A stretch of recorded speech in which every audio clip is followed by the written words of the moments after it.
by David Fitzsimons. He's the director of the European Remanufacturing Council. David, hi Joe, good to be here. Welcome to the DIF studio. Now, you advise governments and businesses on remanufacturing. You're part of the Ellen MacArthur Foundation's Circular Economy 100 network and advocating recycling, remanufacturing and increasing remanufacturing understanding within that network of businesses and governments.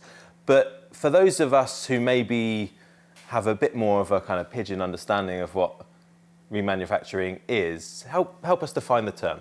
Lovely. Yep, so remanufacturing is first and foremost taking back a product or a component that has had some life or at the end of its first life, take it back, put it through an industrial process to disassemble it, and then to clean it, take those components that have worn or broken, replace them, reassemble, test, put it back on the market as if it were new or as good as new. That's remanufacturing. The important point is that it's an industrial process, not just a one-off. Okay, and so when you say industrial process, you mean something that happens kind of at scale, many scale, times? Yeah, at scale, many times standardized. So I guess the clue's in the word as well. When we think of manufacturing, yep, you would think of a production line, perhaps many things being made in an identical way, something that has been refined over the course of the Industrial Revolution. And remanufacturing is like doing that, but bringing old things back to life. Yeah, I think the way to think about it is we're not after material recycling. We're trying to keep the product or the component in life for longer, principally because if you're just after smashing things up to get the materials back for recycling, there's an enormous loss of value when you start to smash things up. So instead, keep them as whole as you can and put them back to use again. That's the purpose. So is it, you mentioned recycling, I mentioned it in my garbled intro to the session. Is it an either-or situation? No. They complement between the two to the uninitiated. Yeah. There is confusion there, but the two complement one another. Recycling and remanufacturing come together because invariably things come to the end of their lives or they're no longer useful. You want the material recycling to happen. But remanufacturing comes with so many advantages. So let's take some tangible examples. Lots of products, especially in the 21st century, contain small quantities of very important functional compounds and materials that make that equipment work well. Think of lots of electronic equipment, for instance. But not just electronic equipment. Think even of something as basic as a tire. Tires in their production use cobalt. And in electronic products, there are things like rare earths, often mentioned, but lots of very small quantities of compounds which are necessary to make them work. And if you take them back and just smash them up for material recycling, you lose all of those small amounts of compounds, and they tend to get lost in the ferrous mix and the non-ferrous mix, and you lose them forever. And it's a bit like, we've got a kind of mildly crazy economy where we've accelerated entropy. So when these compounds were in the earth and you mine them to get out these very small but very important precious materials to then use in our equipment, if you smash them up for recycling after a short life and they get lost in ferrous and non-ferrous mixes, you'll never get them back again. It was hard enough to find them in the earth, but you'll never get them back from those mixes. And that's what remanufacturing helps to prevent. At the same time, many companies are working really hard to plunge more money into recycling technologies, and yes, many of them are very proud of that. Their reports, sustainability reports, things like that will tout great recycling figures. That seems to be a bit of an aspiration for some businesses. Yep. So do you have to say to them, stop recycling, stop doing it? Sometimes I'd say, are you sure that that's the best thing to be doing? It can suit a business to say, we want to sell you a product we want you to hold it for as short a time as possible, then we'll take it back, smash it to pieces, and start again. It's a much more challenging thing to do. So we'll take it back because we're going to recover components to use in the next product, or we're going to upgrade this product so that somebody else can use it again, or that you can use it again. Okay. And so I think right now most remanufacturing is in the business to business world. The big challenge is how you get it out of business to business into the business to consumer world. And so there are lots of lessons we can learn from B2B, business to business, to apply if we're going to take on this challenge of making it more normal for a product as part of its life cycle to come back to have its components or itself whole to be put back on the market, remanufactured. Well, we'll talk about some of the consumer reaction to remanufactured products a bit later. Yep. What sort of products are we talking about, though? Well, they're currently remanufactured. Well, I think I'd put them into a number of categories. The first thing are those traditional products that have been remanufactured for a number of years. People may not be familiar with them, but I guess things like transmissions in vehicles, engines, turbochargers, suspensions, steering components, all those are remanufactured. But think also of things like printer cartridges, for instance, can be remanufactured. Lexmark, for instance, they take back their cartridges, put them through an industrial process, as I've described, and then put those printer cartridges back on the market. They try to keep them as whole as possible. They don't just refill them, but they put them through an industrial process. So there are these traditional remanufacturing activities. I think, for example, SKF doing their ball bearings and industrial bearings, they are remanufactured. And that all goes on quietly in the background. And then increasingly, we're seeing a new range of products which are being brought back for remanufacturing or in new business models where the remanufacturing becomes an important part of that business model. If I could take an automotive example, Volvo is a good example of a company that sees how we are changing the way we're buying vehicles. So they want to, instead of selling us all an individual vehicle, car, a Volvo car, they're expecting to sell their cars to an intermediary for shared ownership, particularly in urban areas. And then remanufacturing becomes part of what has now termed value retention as a way of keeping the costs down for managing those assets over a number of years of life. So they embed that remanufacturing activity as part of the value retention in the shared ownership model that they're moving to. Okay. And you said that it kind of sometimes remanufacturing quietly goes on in the background. Yes. Do you think that most people, or do you think people might be using or have used remanufactured products without even knowing about it? Oh, for sure. So I've never once flown on an aircraft and the pilot says, just to let you know, ladies and gentlemen, about 30% of the components on this aircraft will have been through a remanufacturing process. In fact, the aircraft industry have some of the best remanufacturing activities on the planet.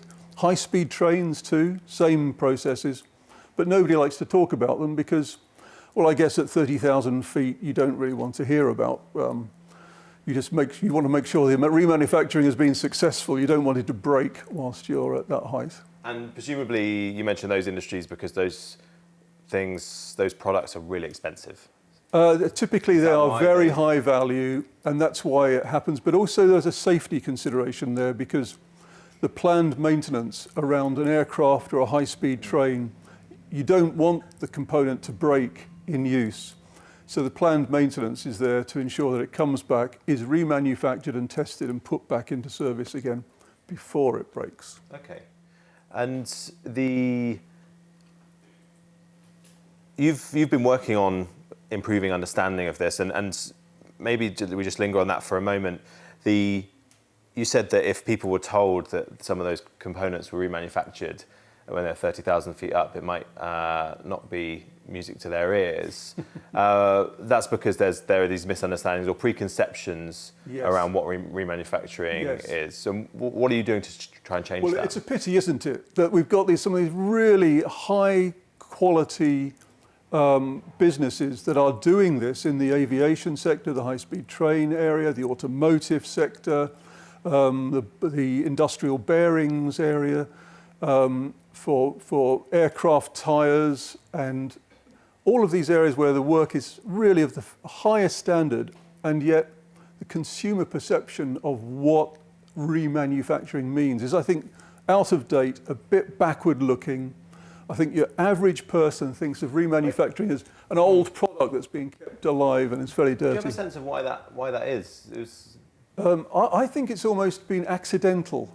I don't think there's been any concerted effort to change those perceptions and to see the value of remanufacturing, which is partly why, Joe, you'll know that, we'll come to the launch in a moment, what we're doing today and what we're trying to do to change those perceptions.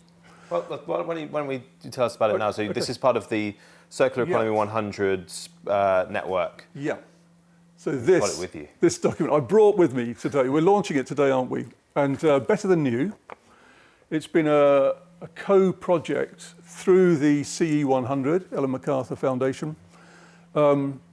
It's involved a number of interviews with companies who believe in remanufacturing, led by Michelin, the tyre company, but involving also Teleplan, Schneider Electric, Lexmark, Solvay. If I've forgotten anybody in that list, forgive me or remind me. But they all contributed to the... got them all, actually. Good, okay. That's full list. And we interviewed them all about what they're doing about remanufacturing, and then pull together the themes, particularly about perception. Why is it that some customers don't see remanufacturing positively? Why, and what could we do about it? And when we reflected on that over several months, we thought actually a good way to start this is to give the title of what we're putting out today, a very short document today, call it Better Than New. Because that's quite, in itself, the title is quite contentious. You'll find some technical people who say, well, that's impossible. How can you take back a product and make it better than new? Because there'll have been things like metal fatigue that require you to test, and it can't be better. But that's rather missing the point, isn't it? The product is better than new when it comes back because it gives you all those added benefits that smashing it up, recycling it, or going to do more mining to get materials together to make another new product for you just don't have. So the remanufactured product comes with a much smaller carbon footprint, much less waste. So you mean it's better in not just in performance, but better on a number of other factors as well, depending on what you step two steps back and look at the wider picture. You end up with a smarter economy, which is the products have got an extended life. And that's what remanufacturing enables. That's what it's about. And when thinking about that idea of better than new as well, could it also be said that if someone has taken back an old product and gone through the very detailed process that you mentioned at the top of the show, that those extra levels of checks, that could help with reliability, I'd imagine, or something like that. One of those little facts that people would never know about, but generally in most product categories, the remanufactured product has got a lower failure rate than the new product. So there you are. But who knows that? Nobody. Who's asking? Not many people. So better than new sounds like it's pretty catchy. Congratulations. Thank you. You've done well there. Yeah. Can you foresee this becoming some sort of mark on products for customers, walking down the aisle in a electronics shop and going to the better than new section? Oh, well, wouldn't that be nice? I don't know about that. I think a lot of people think you need a label to say, look, this is better than new, this is remanufactured. I think there's some new business models coming which will make it just embedded into the business model. You won't need to ask. It will have been remanufactured. It will work. You don't need to ask. But I would love to be able to communicate more clearly to people that you should look for a remanufactured product, demand one, because you get so much more than a new product offers. That's those are odds, right? You said that it goes on quietly in the background, which has its own positives, that we've all used remanufactured products without even having to be a conscious choice. But at the same time, you want to raise the profile of remanufacturing. So it feels like there's some work to be done there. There is. And look, the fact of the matter is that the linear economy has had 150 years of legal framework built around it to make it cheaper, faster, as reliable as possible. And what we're asking to do is to change to an economy where it's more normal for a product to come back and to have a second life, parts of it to have a second life. That's normal. And the legal framework around that is not yet there. It is a constraint on a lot of businesses starting in this area. Even when they see a good opportunity, they don't get funding from the bank because the lawyers would say, be careful, et cetera, et cetera. It's one of the things we're identifying and saying we need to change that. If we're really serious about this new economy, we can't just trundle on with the same old regulations, rules that we've had for the last developed over the last 150 years. We'll come on to policy and regulation in just a moment. We've had a question in from Gary. Thank you, Gary, who has asked, is remanufacturing a bit niche based on some specific industries, aviation, automotive? He's got a point, hasn't he? We keep hearing about the same old things, engines, gearboxes, brake discs and things like that. Gary's followed up by saying, what's the most surprising product that can be remanufactured? Yeah, great. That's a great question, because generally speaking, it is niche. Right now, of any equivalent manufactured product that is remanufactured, and there are very many more examples than automotive that I've given, it's only about 2%. So only about 2% of a given product that is remanufactured is typically remanufactured. So still niche, very small. The real question is, how much bigger could it be? And in my view, it could be significantly larger. Well, there's this statistic in the document that's been released today. It has the potential to triple in size by 2050. By 2030. By 2030. Yeah. My notes are wrong. So as long as we've got the right framework in place, there are a lot of products that could be which aren't at the moment. They haven't been designed appropriately for it, but could. So some things that you wouldn't recognise necessarily. There's a lovely business called ALEC, A-L-E-C. No one will have heard of ALEC GmbH. It's a German business. They take back. It's an automotive example, I'm sorry to say. I'll have to give you some other examples. I apologise for that. Poor Gary. Yes, poor Gary. I'll give you a couple in a second, Gary. Where there's a very sophisticated control device. What's nice about the remanufacturing of that, which comes back from Audi's, that is disassembled by robot in a clean room environment. So absolutely a lovely example of what you can do with capital investment rather than labour through a standardised process. And so I'd recommend them as a nice way to look at where we're going to go with the processes. But by way of products, people think this is only for expensive products. It's not. I've given the example of toner cartridges, for instance. They're very low value, and yet they are designed for remanufacture, but not very many are. Most are dumped or recycled. They're not remanufactured, but could be.